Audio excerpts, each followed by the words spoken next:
Greetings, my fellow proclaimers. Welcome to Lectors Training on Sunday Readings. Today, we'll prepare for February 16, the sixth Sunday in Ordinary Time. Please join me after some margin notes from our reference book. Our proclamation of the first reading from the book of Sirach should remind us and the assembly that God, in His immense wisdom, graciously gives us the free will to make the choice for life in all situations we face. The choice we make lies solely on our shoulders. For a better proclamation, please observe correct pauses, especially in this part. Proclaim to whichever as if it were the beginning of a new sentence. Make eye contact when you do so, letting them know that they have a choice to make. Lessen the strength in your tone of voice when you reach this part. And here, the strength in your tone of voice and your eye contact with the assembly should convey the unambiguous nature of the final line. Please look at the assembly when you begin, when you end, in the middle, and at the end of every thought and sentence. First reading. A reading from the book of Sirach. If you choose, you can keep the commandments. They will save you. If you trust in God, you too shall live.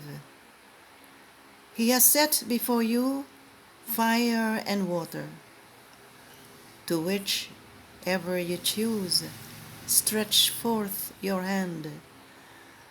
Before man are life and death, good and evil.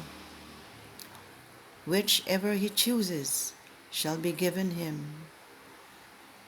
Immense is the wisdom of the Lord.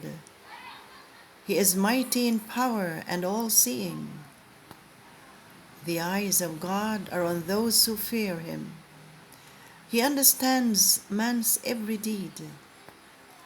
No one does he command to act unjustly.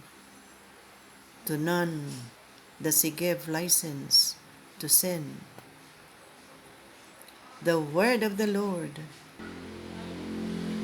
In the second reading, Paul talks about wisdom that is not of this world or of any historical time. He speaks of divine wisdom made known through the Spirit.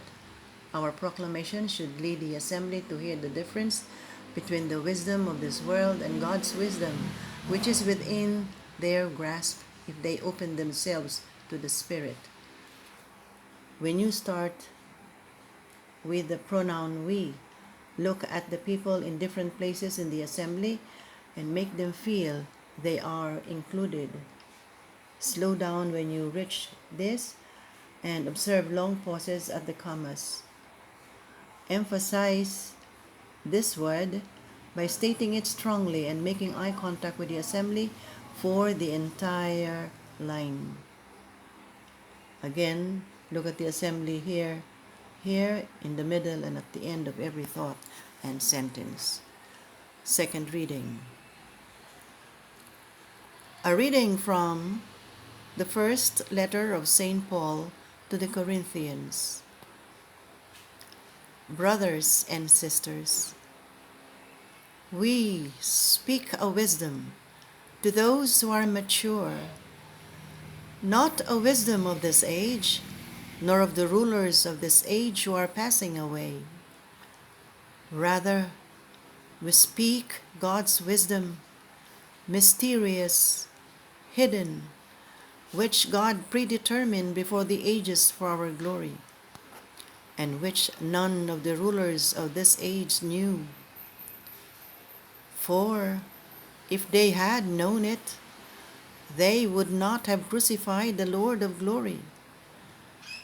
But as it is written, what eye has not seen, and ear has not heard, and what has not entered the human heart, what God has prepared for those who love Him. This God has revealed to us through the Spirit. For the Spirit scrutinizes everything, even the depths of God. The word of the Lord. Thank you, brothers and sisters. Join me again next week for the readings of February 23, the 7th Sunday in Ordinary Time. Until then, goodbye and God bless.